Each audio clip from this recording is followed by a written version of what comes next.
नमस्कार, स्वागत है आप सभी का इस चैनल पर। दर्शकों, आज के इस वीडियो में हम बात करते हैं कर्क राशि पर। जी हाँ, कर्क राशि वालों के लिए मार्च 2026 ये क्या कुछ शुभाशुभ परिणाम लेकर के आने वाला है। ये माह आपको किस प्रकार से प्रभावित करेगा, क्या कुछ आपको प्रदान करने वाला है ये माह, और किन क्षेत्रों में आपके लिए कष्टकारक योग का निर्माण करेगा।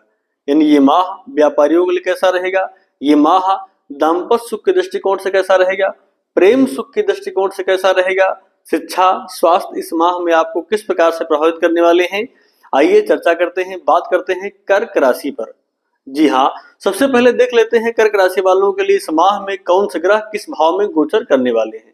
तो इस समय देखें तो आपकी राशि से द्वादश भाव में देवगुरु बृहस्पति का गोचर हो रहा है और द्वितीय भाव में केतु का। वहीं पर अष्टम भाव में क्रमशः सूर्य, मंगल, बुध और राहु गोचर कर रहे हैं।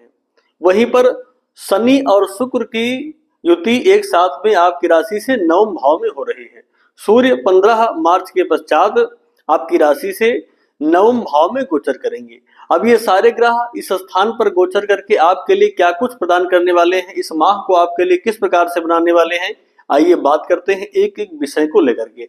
सबसे पहले देख लेते हैं विद्यार्थियों के लिए माह कैसा दिखाई पड़ रहा है।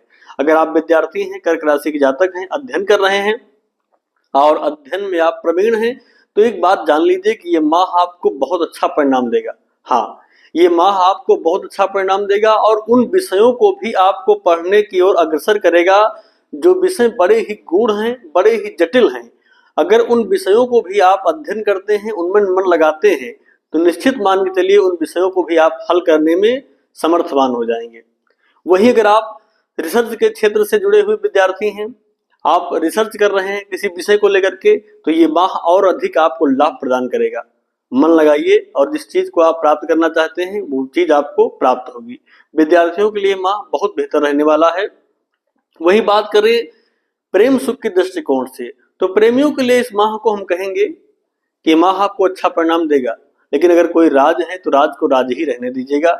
राज को अभी कोई भी उजागर करने की आवश्यकता नहीं है। अगर ऐसा आप करते हैं तो दोनों के बीच में जो प्रेम है उसमें खटास उत्पन्न होगी। इसलिए जो भी एक दूसरे के मन में कोई राज है उस राज को राज रहने दीजिए और आपसी प्रेम तालमेल बनाने की कोशिश बनाए रखिए। ये माह आपको भी लाभ देगा। बात करें करियर के दृष्टिकोण से या व्यापारियों को लेकर के इस माह को कैसे देखा जाए, तो व्यापारियों के लिए इस माह को हम कहेंगे कि बहुत बेहतर दिखाई नहीं पड़ रहा है। लेकिन हाँ, आप अपने कार्य में, अपने जो भी आप व्यापार कर रहे हैं उस कार्य में मन लगाए रहिए, परिश्रम करते रहिए।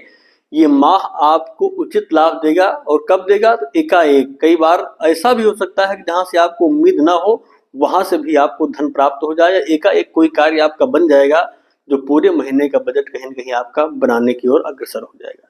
तो ये माह कहीं न कहीं व्यापारियों के लिए अच्छा है, परिश्रम करते रहिए, लाभ मिलेगा। वहीं बात करें दाम्पत्य सुख के दृष्टिकोण से इस माह को, तो दाम्पत्य सुख के दृष्टिकोण से भी यह माह अच्छा दिखाई पड़ रहा है, इसमें कोई संदेह नहीं है।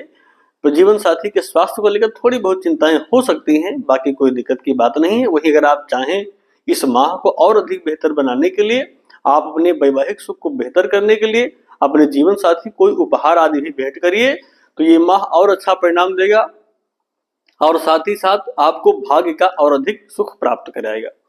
बात करें नौकरी कर रहे जातकों के लिए, तो उनके लिए भी इस माह को हम बेहतर कहेंगे। हालांकि सामान्य स्थितियां हैं, कोई बहुत बड़े बदलाव देखने को नहीं मिल रहे हैं और ना ही कोई आपका नुकसान होता दिखाई पड़ रहा है। सामान्य स्थितियां आपके साथ बनी हुई हैं। अपने कार्य क्षेत्र में मन लगाए रहिए और कार्य करते रहिए। ये माह आपके लिए भी उचित ही फल देता हुआ दिखाई पड़ रहा है। तो शिक्षा के लिए, विद्यार्थियों के लिए माह सुखद है, प्रेमियों के लिए भी माह सुखद है। मैंने कहा कोई भी राज खोलने की आवश्यकता नहीं रहेगी, नहीं तो काम गड़बड़ हो सकता है। बाकी ठीक है, दाम्पत्य सुख के दृष्टिकोण से भी ठीक है। जीवन साथी के स्वास्थ्य को लेकर के थोड़ा बहुत सचेत रहने की आवश्यकता रहेगी। और व्यापारियों के लिए माह ठीक रहेगा और सामान्य स्थिति में चलेगा, लेकिन एकाएक कोई न कोई कार्य जरूर बनेगा, ऐसे भी संयोग दिखाई पड़ रहे हैं। तो शिक्षा, स्वास्थ्य, प्रेम, कैरियर और दाम्पत्य, ये सब कहीं न कहीं इस माह में आपके लिए सुखद परिणाम देंगे। अपने कार्य को, अपने क्षेत्र को पूर्ण रूप से मन लगा करके करते रहिए। उपाय क्या करिए, देखिए देवगुरु बृहस्पति का गोचर इस समय आपकी राशि द्वादश भाव में हो रहा है। आपको चाहिए कि आप इस समय गुरु की अनुकूलता के लिए गुरुवार के दिन कम से कम केले के वृक्ष की जड़ में जल चढ़ा दीजिए और एक कार्य और करिए इस माह में। एक कार्य क्या है? अपनी माँ की सेवा करिए और माँ को कुछ ना कुछ उपहार आदि भेंट करिए और उनका आशीर्वाद लीजिए। ये माह आपके लिए और अच्छा परिणाम देने वाला हो जाएगा। तो पुनः मिलते हैं एक नए वीडियो में, तब तक के लिए आप सभी को नमस्कार।